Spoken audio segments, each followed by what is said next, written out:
Okay, guys, today we're going to talk about Natalee Holloway.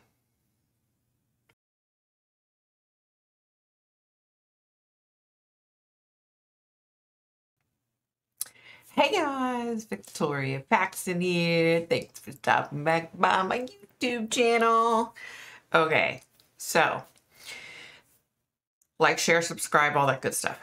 This is going to be a really long video. I know I've said that before and it wasn't too long, but this really is going to be a long video, okay?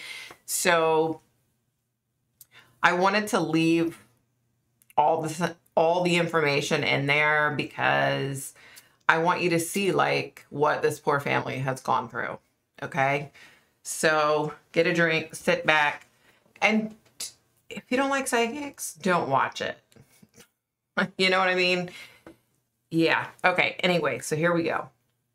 Natalee Ann Holloway was born on October 21st, 1986 in Clinton, Mississippi. Her dad was David Holloway and her mom was Beth Holloway. Natalee was the first of two children. Okay. Her parents divorced in 1993, and she and her younger brother Matthew were raised by their mother. In 2000, their mother married George Twitty, a prominent Alabama businessman, and then the family moved to Mountain Brook, Alabama. Natalee graduated with honors in May of 2005 from Mountain Brook High School, located in a wealthy suburb of Birmingham.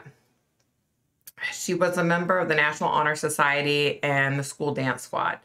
Natalee was scheduled to attend the University of Alabama on a full scholarship where she planned to pursue a pre-med track.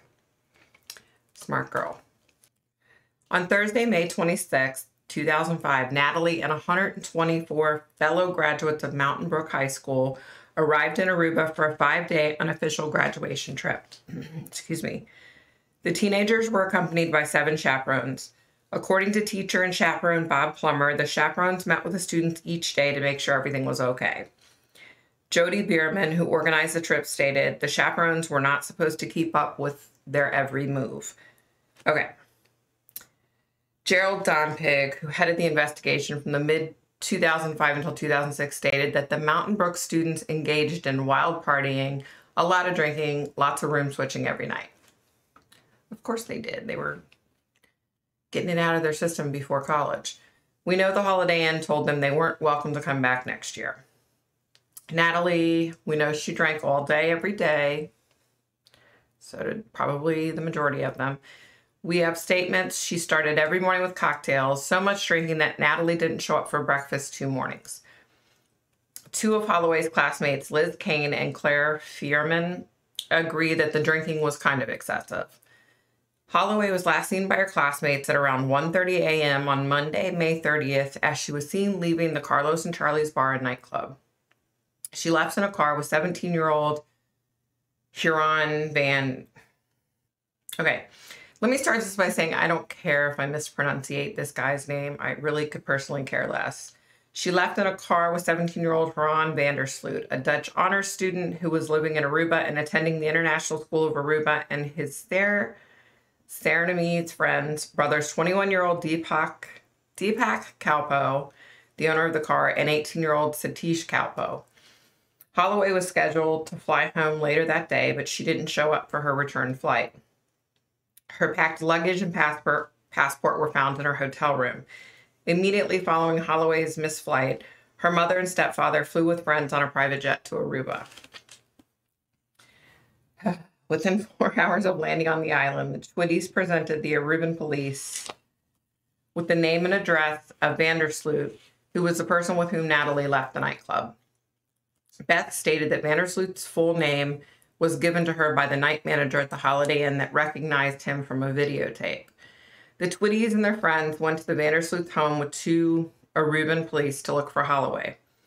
Van Der Sloot initially denied knowing Holloway's name, but then told a story that was corroborated by Deepak Kalpo, who was present at the house. Van Der Sloot related that they drove Holloway to the California lighthouse area of Arashi Beach because she wanted to see sharks. They later dropped Holloway off at her hotel at around 2 a.m. Sure they did. According to Van Der Sloot, Holloway fell down as she exited the car but refused his help. He stated that as he and Kalpo were driving away, Holloway was approached by a dark man in a black suit similar to those worn by security guards. The search and rescue efforts for Holloway began immediately. Hundreds of volunteers from Aruba and the U.S. joined in the effort. During the first days of the search, the Aruban government gave thousands of civil servants the day off to participate in the rescue effort. 50 Dutch Marines conducted an extensive search of the shoreline. Aruban banks raised $20,000 and provided other support to aid volunteer search teams. You guys, this is a long case. I'm telling you. Okay, so Beth Twitty was provided with housing, initially at the Holiday Inn, where she coincidentally stayed in the same room that her daughter had occupied. That's eerie. She subsequently stayed at the presidential suite at the nearby Wyndham Hotel. Reports indicated that Holloway did not appear on any nighttime surveillance camera footage of the hotel lobby. However, Twitty has made varying statements as to whether the cameras were operational that night. According to an April 19, 2006 statement made by Twitty, the video cameras at the Holiday Inn were not functioning the night that Holloway disappeared. Twitty has made other statements indicating that they were working and has stated so in her book. Police Commissioner Jan van der Straten, the initial head of the investigation until his retirement in 2005, said that Holloway did not have to go through the lobby to return to her room. The search for physical evidence was extensive and subject to occasional false leads. For example, a possible blood sample taken from Deepak Kalpo's car was tested but determined not to be blood. American law enforcement cooperated substantially with the Arabian authorities from the early days of the investigation. U.S. Secretary of State Condoleezza Rice stated to reporters that the U.S. was in constant contact with the Aruban authorities. Another State Department official indicated substantial resources are being applied to this as they, Aruban officials, continue to ask for more. On June 5, 2005, police detained Nick John and Abraham Jones, former security guards from the nearby Allegra Hotel, which was then closed for renovation on suspicion of murder and kidnapping. Authorities have never officially disclosed the reason for their arrest, but according to news accounts, statements made by Van Der Sloot and the Kalpo brothers may have been a factor in their arrest. Well, of course. I mean, why wouldn't you try to point the finger at somebody else, right? Reports also indicated that the two former guards were known for cruising hotels to pick up women, and at least one of them had a prior incident with law enforcement. John and Jones were released on June 13th without being charged. On June 9th, Van Der Sloot and the Kalpo brothers were arrested on suspicion of the kidnapping and the murder of Holloway. Aruban law allows for investigators to make an arrest based on serious suspicion. In order to continue holding the suspect in custody, an increasing evidential burden must be met at periodic reviews. According to Don Pigg, the focus of the investigation centered on these three suspects from the get-go. Don Pigg stated that close observation of the three men began 3 days after Holloway went missing, and the investigation included surveillance, telephone wiretaps, and even monitoring their emails. Don Pigg indicated that the pressure from Holloway's family caused the police to prematurely stop their surveillance and detain the three suspects. That makes no sense. Like, you're in charge of the investigation. Hello, don't listen to the parents. Like, you got to do what you got to do to catch these guys, right? And to lock them up. As the investigation continued, David Cruz, spokesman for the Aruban Minister of Justice, falsely indicated on June 11th that Holloway was dead and the authorities knew the location of the body. Cruz later retracted that statement, saying he was a victim of a misinformation campaign. You think? That evening, Don Pigg alleged to the Associated Press that one of the detained young men admitted something bad happened to Holloway after the suspects took her to the beach, and that the suspect was leading the authorities to the scene. The next morning, prosecution spokeswoman Vivian Vanderbeesen refused to confirm or deny allegations, simply stating that the investigation was at a very crucial, very important moment. You think? On June 17th, a sixth person, later identified as disc jockey Steve Gregory Coase, was also arrested. Van der Straten told the media that Kress was detained based on information from one of the other three detainees. Not trying to get the pressure off themselves, you think? On June 22nd, Aruban police detained Van Der Sloot's father, Paulus Van Der Sloot, for questioning. He was arrested that same day. Both Paulus and Cruz were ordered to be released on June 26th. During this period, the suspects who had been detained changed their stories. All three indicated that Van Der Sloot and Holloway were dropped off at the Marriott Hotel Beach near the fisherman's huts. Van Der Sloot stated that he did not harm Holloway but left her on the beach. According to Satish Kalpo's attorney, David Koch, Van Der Sloot called Deepak Kalpo to tell the latter that he was walking home and sent him a text message 40 minutes later. At some time during the interrogation, Van Der Sloot detailed a third account that he was dropped off at home and Holloway was driven off by the Kalpo brothers. This guy, man, he's a piece of work. Unreal. Holloway's family initially offered $175,000 and donors offered $50,000 for her safe return. 2 months after her disappearance, the reward was increased from $200,000 to $1 million with a $100,000 reward for information leading to the location of her remains. In August of 2005, the reward for information leading to Natalee's corpse was increased from $100,000 to $250,000. The FBI announced that Aruban authorities had provided its agency with documents, suspect interviews, and other evidence. Investigators found a piece of duct tape with strands of blonde hair attached to it. The samples were tested at a Dutch lab. A group from the Aruban police and prosecutor's office then traveled to the FBI Central Laboratory at Quantico to consult with American investigators. The hair samples were then tested a second time. The FBI announced that the hair samples did not belong to Holloway. The Kalpo brothers were rearrested on August 26th, along with another new suspect, 21-year-old Freddie Ehrenbatz. Ehrenbatz's lawyer said that his client was suspected of taking photographs of an underage girl and having inappropriate physical contact with the same girl.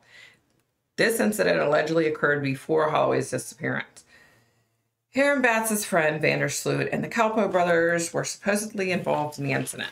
Wow, that doesn't shock me one damn bit.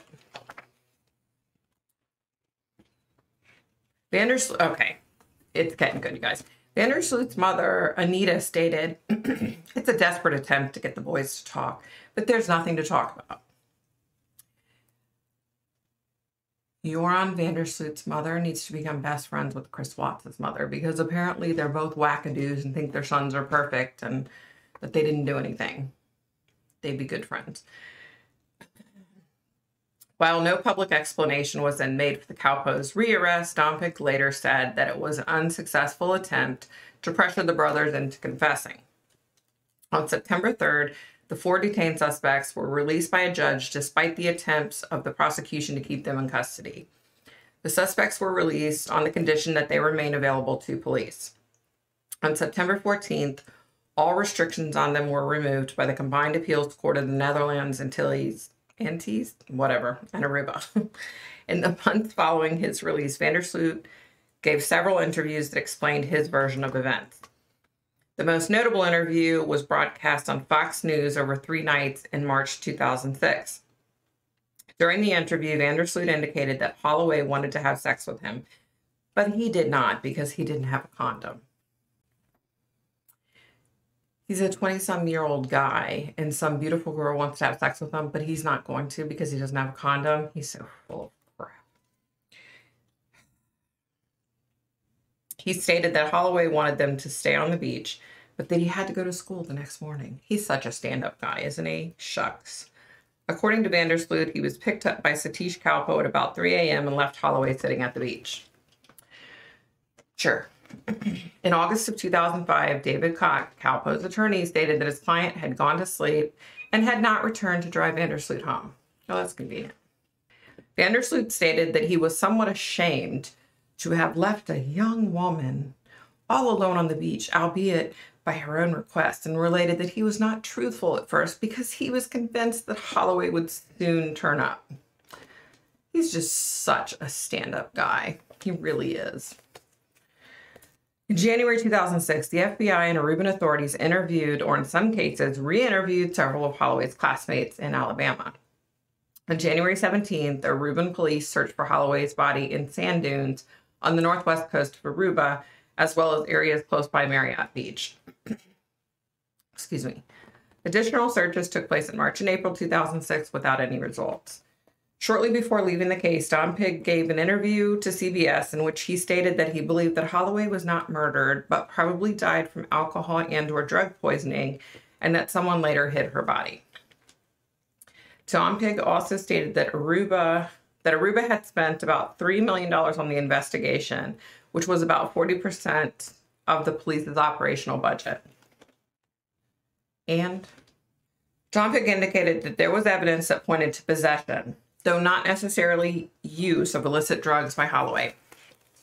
And LMAB has decided she wants to be in this video.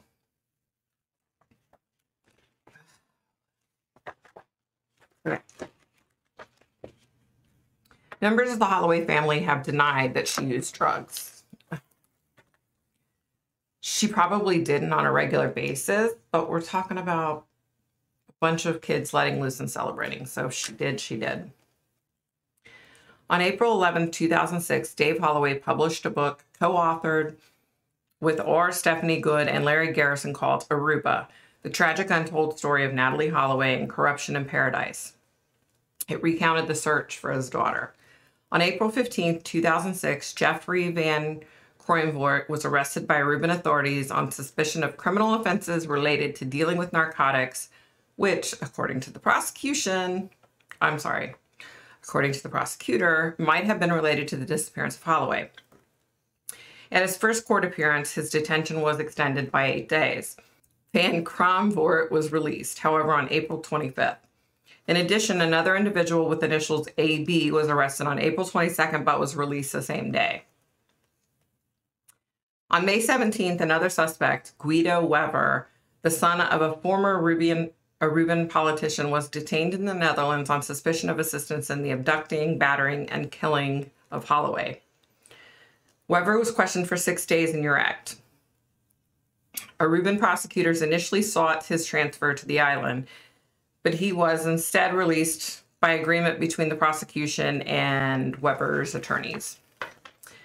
At Aruba's request, the Netherlands took over the investigation. Following receipt of extensive case documentation in Rotterdam, a team of the Dutch National Police started work on the case in September. On April 14th, 2007, at Aruba's request, the Netherlands took over the investigation. Following receipt of extensive case documentation in Rotterdam, a team of the Dutch National Police started work on the case in September. On April 16, 2007, a combined Aruban-Dutch team began pursuing the investigation in Aruba. A book by Van Der Sloot and reporter something, I don't even know this guy's name, I'm not even going to try it, was published in Dutch in April 2007. In the book, Van Der Sloot gives his perspective of the night Holloway disappeared and the press frenzy that followed. It pisses me off that anyone would ever publish a book with this a-hole. He admits to and apologizes for his initial untruths, but maintains his innocence. Sure he does. On April 27th, a new search involving approximately 20 investigators was launched at the Van Der Sloot family residence in Aruba. Dutch authorities searched the yard and surrounding area using shovels and thin metal rods to penetrate the dirt. Prosecution spokeswoman Van der Biezen stated, "The investigation has never stopped and the Dutch authorities are completely reviewing the case for new indications." A statement from the prosecutor's office related, "The team has indications that justify a more thorough search." Sorry, you guys. Investigators did not comment on what prompted the new search, except that it was not related to Van Der Sloot's book. According to Paulus Van Der Sloot, nothing suspicious was found, and all that was seized were diary entries of him and his wife and his personal computer, which was subsequently returned. Okay, I'm going to keep my mouth shut. According to Jossi Mansour, managing editor of Aruba's diary newspaper, investigators were following up on statements made during early suspect interrogations regarding communications between the Kalpo brothers and Van Der Sloot. He also said investigators could be seen examining a laptop at the house. On May 12th, the Calpo family residence was searched by authorities. The two brothers were detained for about an hour upon objecting to the entry by police and Dutch investigators, but were released when the authorities left. According to Cox, the brothers objected to the search because officials did not show an order justifying the intrusion. A statement from Van Der Biezen did not mention what, if anything, officials were searching for, but indicated nothing was removed from the home. A subsequent statement from the Aruban prosecutor's office indicated that the purpose of the visit was to get a better image of the place or circumstances where an offense may have been committed and to understand the chain of events leading to the offense. Citing what was described as newly discovered evidence, Aruban investigators rearrested Van Der Sloot and the Calpo brothers on November 21st, 2007, on suspicion of involvement in manslaughter and causing serious bodily harm that resulted in the death of Natalee Holloway. Van Der Sloot was detained by Dutch authorities in the Netherlands, while the Calpo brothers were detained in Aruba. Van Der Sloot was returned to Aruba, where he was incarcerated. Soon after, Dave Holloway announced a new search for his daughter that probed the sea beyond the original 330 feet depths in which earlier searches had taken place. The search involved a vessel called Persistence and was abandoned due to lack of funds at the time of February 2008, when nothing of significance was found. On November 30th, a judge ordered the release of the Calpo brothers. Despite attempts by the prosecution to extend their detention, the brothers were released the following day. The prosecution appealed their release, which was denied on December 5th, with the court writing, notwithstanding expensive and lengthy investigations on her disappearance and on people who could be involved, the file against the suspect does not contain direct indications that Natalee passed away due to a violent crime. Van Der Sloot was released without charge on December 7th due to a lack of evidence implicating him, as well as a lack of evidence that Holloway died as a result of a violent crime. This poor family, like Natalee Holloway's family, and all the crap they're having to go through. The prosecution indicated it would not appeal. On December 18th, prosecutor Hans Moss officially declared the case closed and that no charges would be filed due to a lack of evidence. The prosecution indicated a continuing interest in Van Der Sloot and the Calpo brothers, though they legally ceased to be suspects, and alleged that one of the three in a chat room message had stated that Holloway was dead.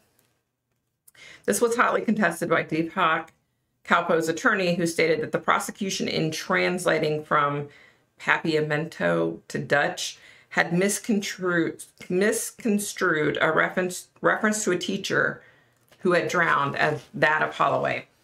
Attorney Ronald Wicks also stated, unless Moss finds a body in the bathroom of one of these kids, there's no way in hell they can arrest them anymore. On January 31st, 2008, Dutch crime reporter Peter R. de Vries claimed that he had solved the Holloway case. De Vries stated that he would tell all in a special television appearance on February 3rd.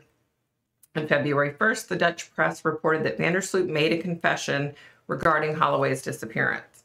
Later that day, Van Der Sloot stated that he was telling the individual what he wanted to hear and denied any involvement in her disappearance. Oh my God. I would love 5 minutes with this Van Der Sloot kid. That same day, the Aruban prosecutor's office announced that they were reopening the case. The broadcast aired on February 3rd, 2008. It included excerpts from footage recorded from hidden cameras and microphones in the vehicle of Patrick Van Der Eem, a Dutch businessman and ex-convict who gained Van Der Sloot's confidence. Van Der Sloot was seen smoking marijuana and stating that he was with Holloway when she began convulsing, shaking, then became unresponsive. Van Der Sloot stated that he attempted to revive her without success. He said that he called a friend who told Van Der Sloot to go home and that he would dispose of the body. BS, y'all. That's what I'm going to say. An individual reputed to be this friend, identified in the broadcast as Dari, has denied Van Der Sloot's account, indicating that he was in Rotterdam at school when this supposedly went down.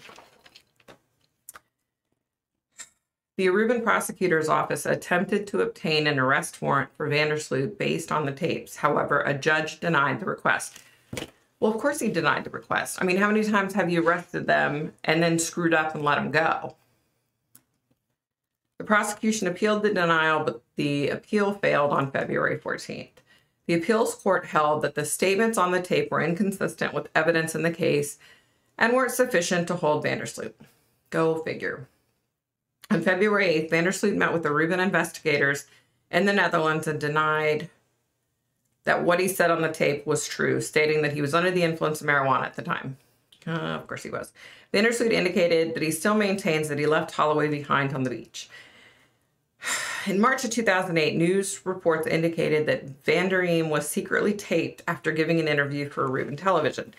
Van Der Eem, under the impression that cameras had been turned off, disclosed that he had been friends with Van Der Sloot for years, contradicting his statement on DeVry's show that he had met Van Der Sloot in 2007, expected to become a millionaire through his involvement in the Holloway case, and that he knew the person who supposedly disposed of Holloway's body, and that Van Der Sloot had asked him for 2,000 euros to buy the man's silence. According to Dutch news service ANP, Van Der Eem, who had already signed a book deal, was furious after learning of the taping and threatened the interviewer who sought legal advice. Van Der Eem's book, Overboard, co-written with E.E. Byers, was released in Dutch on June 25th. Van Der Eem was arrested on December 13th in the Netherlands for allegedly hitting his girlfriend with a crowbar and engaging in risky driving behavior while fleeing the place. He's a swell guy, too. The DeVry's broadcast was discussed in a seminar by Dutch legal psychologist Willem Albert Wagenaar, who indicated that the statements did not constitute a confession.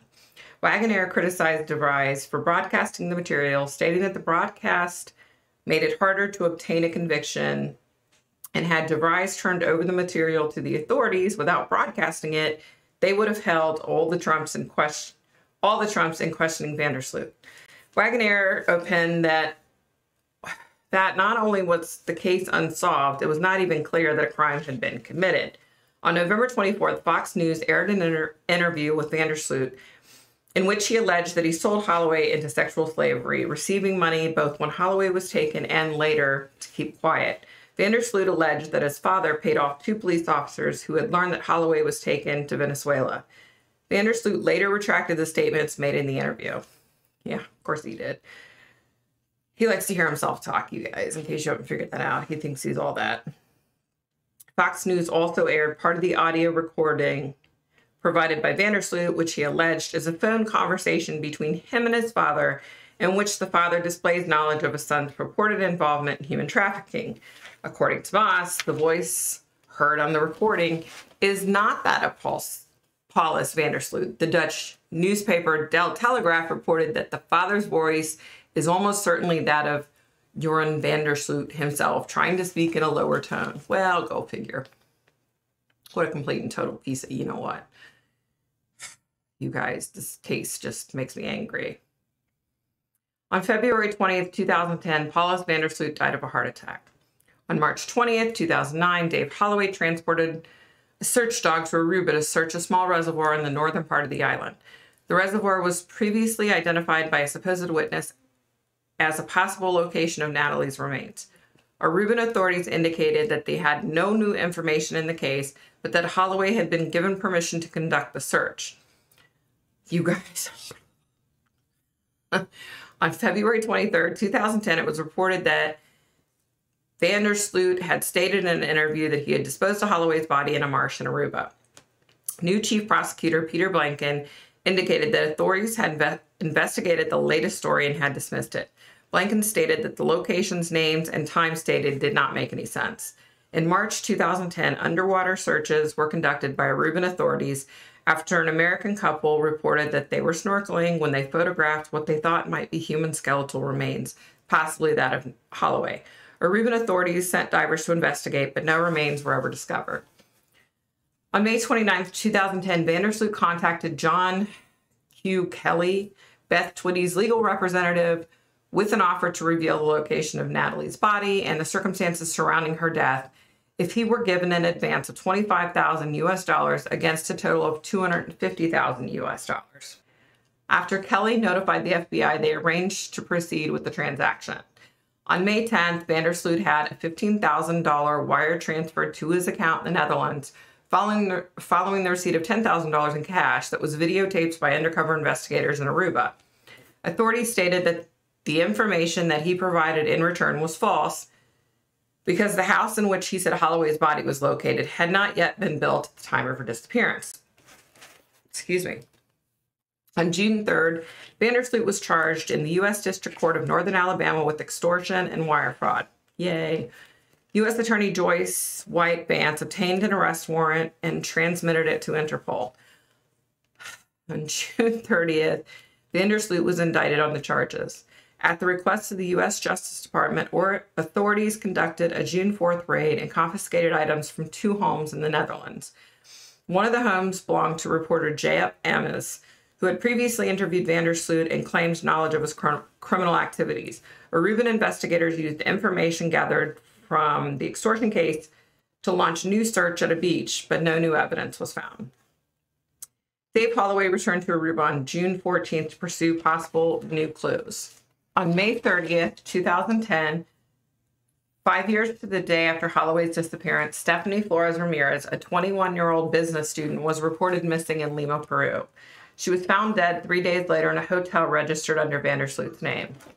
Well, here we go again. On June 3rd, Van Der Sloot was arrested in Chile on a murder charge and extradited to Peru the next day. On June 7th, Peruvian authorities said that Van Der Sloot confessed to killing Flores after he lost his temper because she accessed his laptop without permission and found information linking him to Holloway. Isn't it funny now that Van Der Sloot's dad's dead, he can't get away with murder? Police Chief Cesar Guardia related that Van Der Sloot told Peruvian police that he knew where Holloway's body was and he offered to help Peruvian authorities find it. Of course he did. This is what, like the 7th time? However, Guardia stated that the interrogation was limited to their case in Peru and that questions about Holloway's disappearance were avoided. On June 11th, Van Der Sloot was charged in Lima's Superior Court with first-degree murder and robbery. On June 15th, the Aruban and Peruvian authorities announced an agreement to cooperate and allow investigators from Aruba to interview Van Der Sloot at Miguel Castro Prison in Peru. In a September 10th interview from the prison, Van Der Sloot reportedly admitted to the extortion plot, stating, "I wanted to get back at Natalee's family. Her parents have been making my life tough for 5 years." What a piece of shit. On January 11, 2012, Van Der Sloot pleaded guilty to murdering Flores and was sentenced to 28 years in prison. The world's a better place while you're in there. In June 2011, 6 years after Natalee's disappearance, Dave Holloway filed a petition with the Alabama courts to have his daughter declared legally dead. The papers were served on his ex-wife, Beth Twitty, who announced her intention to oppose the petition. A hearing was held September 23, 2011, at which time probate judge Alan King ruled that Dave Holloway had met the requirements for a legal presumption of death. On June 12, 2012, a second hearing was held, after which Judge King signed an order declaring Natalee Holloway dead. On November 12, 2010, tourists found a jawbone on an Aruban beach near the Phoenix Hotel in Bubble Swamp. Preliminary examination by a forensic expert determined that the bone was from a young woman. A part of the bone was sent to The Hague for testing by the Netherlands Forensic Institute. On November 23, 2010, Aruban Solicitor General Taco Stein announced that based on dental records, the jawbone was not Holloway, and it wasn't even possible to determine whether it came from a man or a woman. In 2016, Dave Holloway hired a private investigator, T.J. Ward, to once more go through the evidence and information related to the disappearance of his daughter. This led to an informant, Gabriel, who claimed to have been a roommate of one of Van Der Sloot's closest friends, American John Ludwig, in 2005. Gabriel claimed that Ludwig was told what became of Natalee. In an interview with the Oxygen television channel, Gabriel gave a detailed description of what happened on the night of Natalee's disappearance. Oxygen created a new documentary series on Natalee's disappearance that aired on August 19, 2017. Using Gabriel's information, the investigator had found what appeared to be human bones. On October 3, 2017, DNA testing concluded that one piece of the bone was human, but it did not belong to Natalee. On the show, Ludwig claimed to have helped Van Der Sloot dig up, smash, and cremate Holloway's bones in 2010. In February 2018, Elizabeth Holloway sued the producers, alleging this and other claims are fictional and harmfully lurid, and that she was misled into providing a DNA sample for comparison without being made aware of plans for the show. In March 2018, Ludwig was stabbed to death by a woman he tried to kidnap. The world is a better place without you, my friend, and there's a few others in this that need to disappear. Okay, so here we go, you guys.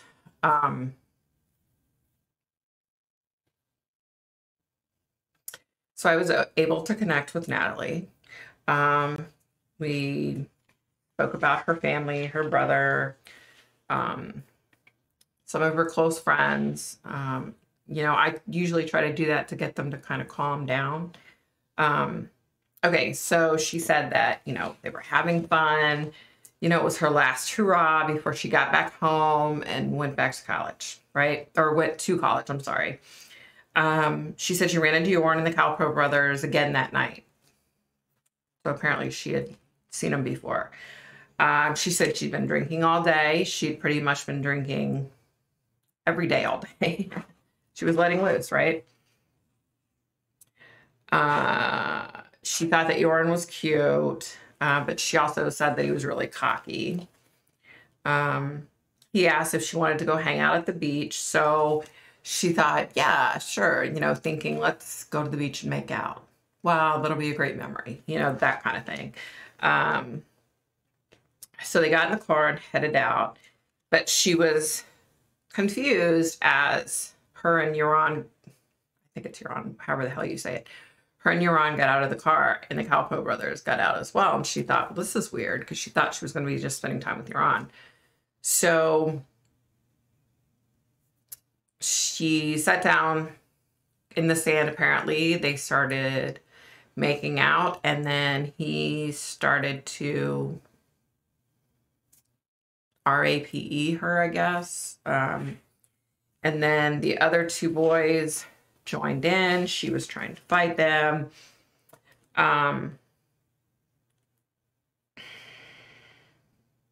Yeah. She said, you know, by this point, she was kind of going in and out of consciousness. And she said that it was really strange because the minute she sat down on the beach, she said she felt like a new, like almost like, you know, she was fighting not to pass out, which she hadn't done before just from drinking. So she didn't understand what the heck was going on.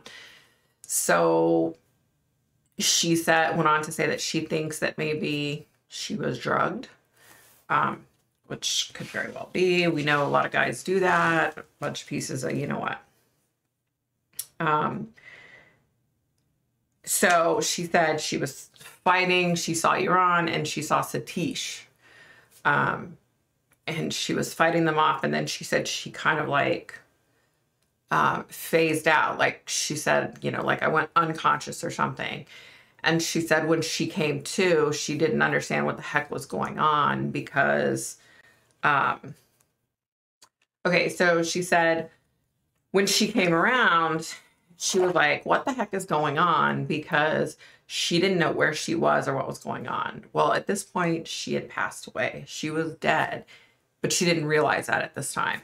So she said she was looking down and she was seeing her body. And she was seeing the three boys, you know, but she couldn't feel anything. She said that's what she couldn't feel anything. So I asked her if she could tell me where she was buried. She's definitely buried in the sand. She said it's literally like 15 feet back from the highest point that the water comes up. And the interesting thing was, she said they didn't bury her body near where that happened. Okay, near where she was killed. They didn't bury her there. She remembers hearing Jorn talking about his aunt's house. And she said, I'm not sure why, but for some reason, I think I'm buried near his aunt's house in the sand. So maybe not directly on the aunt's property, because she said she can't really tell. But she said she was, buried really deep in the ground. Like, they had dug like a huge hole. The interesting thing was, she said, when she was flashing in and out, trying to figure out what was going on, prior to knowing she was dead, she said definitely that Euron's father, Paulus, was involved, and another man who was like a family friend. And the family friend had actually dug the hole. That's what she said. The family friend actually dug the hole. So, excuse me. That may explain why Euron keeps saying, oh, her body's here, oh, her body's there. Maybe he doesn't know where her frickin' body is. You know what I mean? Maybe his dad knew better than to tell his dumbass son where the body was buried. But she said, she now knows that Euron got mad at her because she was fighting him. He strangled her. So between the alcohol and possibly drugs and strangling her, that's how she died. I feel really bad for her parents. They've been through hell and back. This guy Euron is a piece of crap. He's really put them through so much. And Natalee, we were talking, she understands that her family feels like they need the body for closure, but she said, she's in a good place now. And that hopefully they'll be able to find her body one day. My take on it is Euron's dad is dead now. So this guy who buried the body, maybe he'll have, a stroke of being a real, person, a father maybe at some point, if he's not already. And maybe he'll feel bad enough that he'll go to the police and say, hey, let me show you where I buried her body, It's just a sad case, you guys. I wanted to go through the whole thing because I feel like, her family's been through hell and they deserve closure. You know what I mean? Okay, so just a really sad case, guys. Be nice, be kind, stay safe, stay healthy, check on your friends. Delta variant is still going on. My father-in-law's still in the hospital with COVID, even though he was vaccinated in March and April. Don't forget to tune in Friday night. I do a Friday night live every Friday night at 7:30 Eastern Standard Time, 7:30 p.m. Eastern Standard Time. So that about does it for me, guys. Bye, guys.